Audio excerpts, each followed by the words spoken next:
Эриңизге жага турган эң жакшы 3 тамак. Урматтуу айымдар, эриңизге күйөөңүзгө эркек курсак менен сүйөт дейт. Бул бар нерсе чындыгында. Ач карында бир проблемаңызды айтып көрүң эле. Чаптан берин жеп калышыңыз да толуктурду мүмкүн. Курсагы ток, тойдуруп туруп, массажын кылып туруп, анан бир проблемаңызды айтсаңыз, ошол нерсе чечилет толуктурду. Эң жакшы көргөн биринчиден плов. Пловго жетери жок. Эзелтен бери, көптөн бери жеп аткан, анан күрүчкө биз чындап эркектер башкача карайбыз. Эркектердин атынан күрүч ал кайнатып бересизби, оливковый масло куруп бересизби, плов кылганда дагы майларга маани бериңиз. Эң арзан болгон майга эмес, кичине кымбатыраак болсо дагы оливковый таза маслолорго кылсаңыз ошого жетери жок. Ичеги майларга, например. Анан даамы дагы өтө жакшы болот. Кой майга дагы өтө жакшы болот. Анан кылып атканда пловду ар бир күрүчүн салат экенсиз, клип музыка угуу эмес, зикир менен, келиме менен кылсаңыз, ошол плов өтө берекелүү болот. Ошо пловдон энергия алат эркек киши. Ошого жараша мээнет кылат. Сиздин үстүңүздө дагы илимий иштерди алып барат. Сиздерден төрөлгөн балдар дагы жакшынакай болот да. Ал эми экинчиден манты. Манты эң даамдуу, өзгөчө мээрим менен жасалса, үйдөгү домашний мантыга жетери жок, билесиздерби? Домашний оромого жетери жок. Апам биздики жаса берет эле, жаштыгыбыздагы мантылар дагы эле шилекейге агызып, баягы телевизордун үстүнөн кете элек да даамы. Ошончо даамдуу болот. Домашний мантыга жетери жок. Ошондуктан негизи эле үйдөгү тамак башкача болот, билесизби? Мээрим махабат менен жасайсыз. Аял болуп туруп, эртең менен уктап, күйөөңүздү завтра кылдырбастан ачка жөнөтүп жатсаңыз, сиз кантип көзгө карайсыз? Мисалы үчүн. Мен таң калам ушу уктап күйөөсүн ачка, физический жактан ачка, төшөктөн ачка, керек болсо ушу курсагын дагы ачка жөнөтүп жаткан аялдар ойлонушуңуз керек. Анан неге экинчиге үйлөнүп алдың деп эйлеп коюң сиз эртең. Үйлөнүп алган болсо. Экинчиден мантыга маани бериңиз, бир жумада жок дегенде бир жолу жасап турсаңыз, бул күйөөңүздү сүйүнтөт, кайгыртпайт.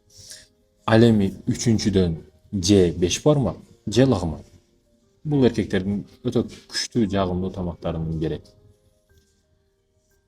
Төртүнчүдөн айтарым, эгер күйөөңүз правильный питание кыла турган болсо, бул эң жакшы. Жаман көрбөңүз. Правильный питанияга не тиешелүү? Спортсмен боло турган болсо, ошого ылайыктуу тамактарды жасап бериңиз. Меники мисалы правильный питание бир жумада бир эле жолу питаниям бузулат, ошол күнү каалаган нерсе жеш мүмкүн да мага. Калган күндөрү ошол эреже менен тамактанам. Айтайын дегеним эмне? Эриңиз правильный питанияга өткөн болсо, спортсмен боло турган болсо, идеалдуу даярдап бериңиз. Суранарым өтүнөрүм ошол. Муну ошол спорт менен правильный питание менен жүргөндөр гана түшүнөт да. Аялдар, кыялданыңыздар. Эркек киши маани бербей коюшу мүмкүн, балдарыңыз маани бербей коюшуңуз мүмкүн, бирок сиз кыялданыңыз. Биринчи кыялдан башталат. Кыялданыш бекер го, ойлоруңуз бекер го, тыйын го. Айтайын дегеним, кыялданыңыз. Коркпой эле эки этаж үйгө кыялданыңыз. 150 миң, 200 миң долларлык, 300 миң долларлык жакшынакай үйлөрдү, хан сарайларды, квартираларды мечтать этиңиз. Балам мындай үйлөрдө жашаса экен, кызым мына жерге турмушка чыкса экен деп кыялданыңыз. Бүгүн кыялданыштан да кызганган аялдар бар да. Жок, кыялданыңыз. Кенен кыялданыңыз. Өшкүрүп кыялданыңыз. Ошо күн келет, урматтуу эже карындашым. Ошо кыялданган нерселериңиз орундалып, өзүңүз ойлонуп жаткан, сүрөттөрүн чийип жаткан, оюңузда мээңизде кыялданып сүрөтүн, портретин, сүрөттөрдүн фотосун чыгарып жаткан үйлөрүңүздө отуруп алып, чайды ичип, мен бир убакта ошол нерседен кыялдандым эле. Бүгүн мына жетип отурамын деп неберелериңизге айткан күндөр келет да. Ошо убагында мүмкүн эмес деп, качан жетем деп ыйлаган көз жаштарыңыз кубанычтын көз жаштарына алмашат. Ошо убагында жетпестен ыйлаган көз жаштарыңыз бир күн мына жеттим деп кубаныч көз жаштарына алмашат. Айтайын дегеним, кыялданыңыз. Жараткан кыялдангандарды сүйөт. Себеби биз кыялданбасак үмүт эте албайбыз да. Үмүт этпесек сурай албайбыз. Сурабасак жараткан бизге эмнени берет? Ошондуктан кыялданыңыз эже карындашым. Кыялданыңыз. Аялыңыз бир күндө кетпейт. Ал акырын этап менен кетишти баштайт. Тепкич болуп кетет. Дароо кетип калбайт ал. Дароо кеткенде азыр жашап аткан семья калбайт эле. Бардыгы ажырашып кетет эле да. Сиз көңүлүн калтырасыз, бир удар бересиз, экинчи ударды бересиз, ошол ударларга чыдап бир күн жарылат да. Бир күндө кетип калышы өтө кыйын келиндин, аялыңыздын. Болгону сиз тарбиялаган аял бар. Сиз каргыштап койгон аял бар да. Сиз күндө сөгүстөр менен, ударлар менен жүрөгүнө көңүлгө удар берүү менен тикен зарларды өзүңүзгө жаратышыңыз мүмкүн.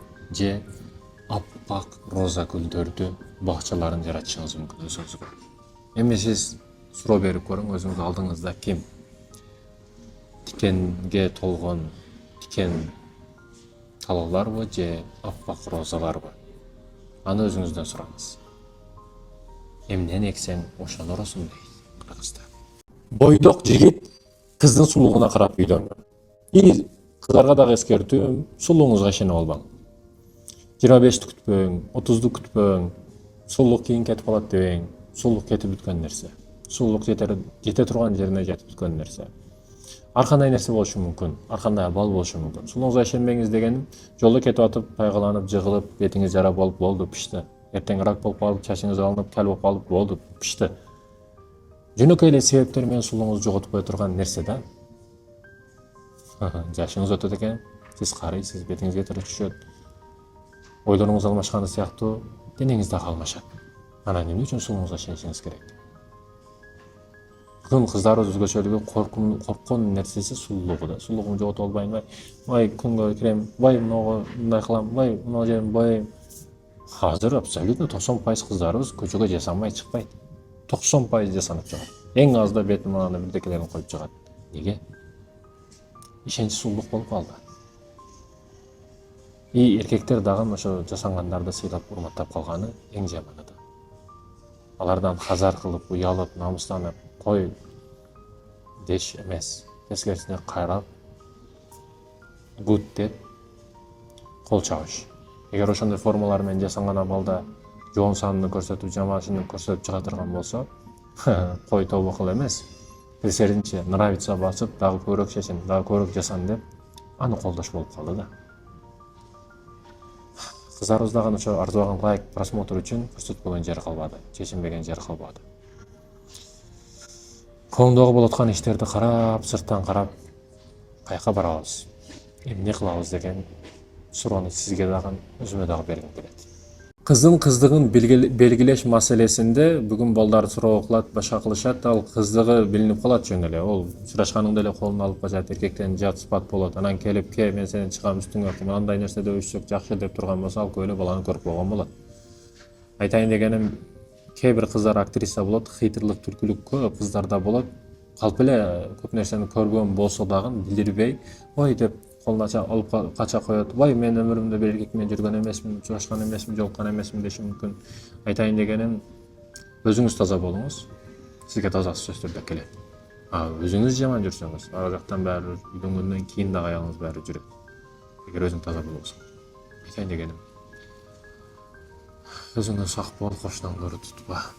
Баласы 10 жаштан 15 жашка чейинки ата-энелер угуп коюшун, балаңызды эркектерге кошуңуз, коомго кошуңуз. Тагасы мисалы үчүн шаарда жүрөт, амекиси мисалы үчүн чоң иштерди кылып атат, проектлерди кылып атат.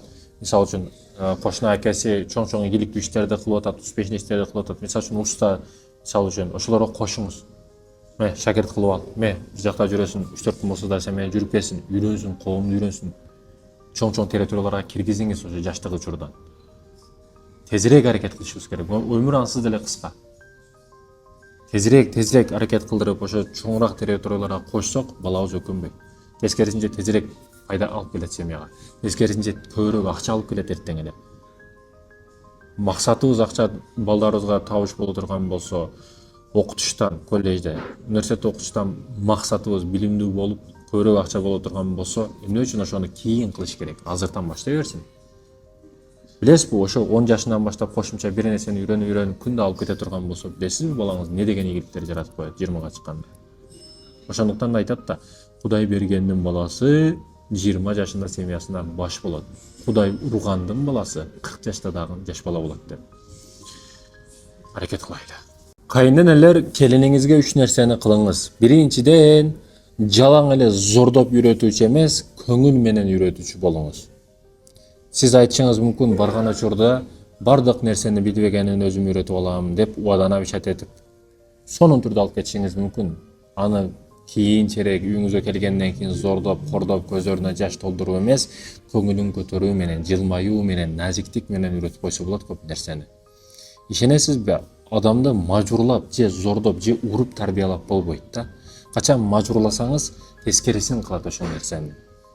Тескерисинче көңүл менен жылмаюу менен кылынса, катуу шамал болгондо биз кийимдерибизди чечпейбиз, палтолорду. Тескерисинче шамал чыгып кетпесин деп бекем кармап кийинебиз да, жылуу болойлу деп. Күн ысыганда акырын ысып келет, өзүбүз эле чечип коебуз да. Айтайын дегеним, жылуу мамиле акырын эле чечтирет баягы жаман адаттарын, жоготот. Шамал болбоң дейм да, цунами болбоң, чечпейли болуң. Ал эми экинчиден өзүнүн адаттары болушу мүмкүн. Ал мурдатан бери келаткан жакшы адаттары бар. Аны жоготпоң. Аны кармап калың тескерисинче. Бизге жаңы нерсенин кереги жок, жаңы нерсени бизге алып келбе дебестен, жакшы адатты таразылап көрүңүз. Жакшы болсо өзүңүзгө кабыл алыңыз, ошо семьяга таасири бар нерсенин, пайдасы бар. Кайнылар ошондой келинден бир жакшы нерсени, сен не кылтасың деп жакшы нерсесин дагы кесепет көрүп туруп урушат да. Жок, андай болбоңуз. Үчүнчүдөн, келинди окутам, чокутам, бакшыга барам, дагы бир нерсе кылдырам дебеңиз эч качан. Кесирине калып кетпеңиз. Каргыш асманга көтөрүлүп, ошо ээсин издейт. Эгер ээсин таппаса, кайра өзүңүзгө кайтып келип тиет. Эч качан каргыштабаңыз, наалаттабаңыз келиниңизди.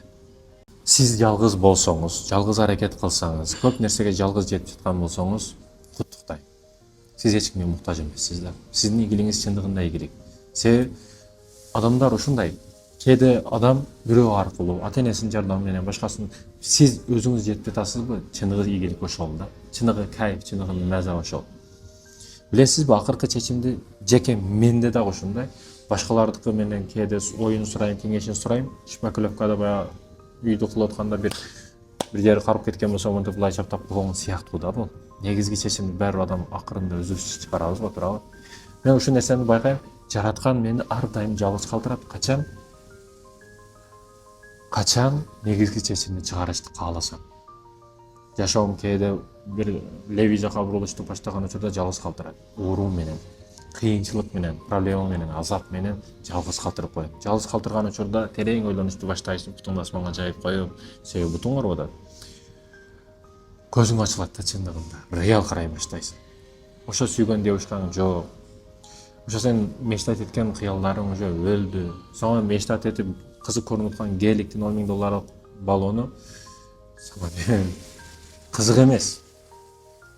Ошо учурда отургузуп ойлондуруп, мынандай, пендем, келдиңби? Мына эредегенсиң го, жалгыз калдың го, мен менен бирге бир калдың го. Дегиси келип ошол жерде сүйлөшөсүң да. Жараткан менен эсептешесиң. Айтайын дегеним, жалгыз калсаңыз, жалгыз чечсеңиз бул өтө жакшы. Себеби жараткан барда шеригиңиз. Эмне үчүн айылдык кыздар шагык балдарга алданып калат?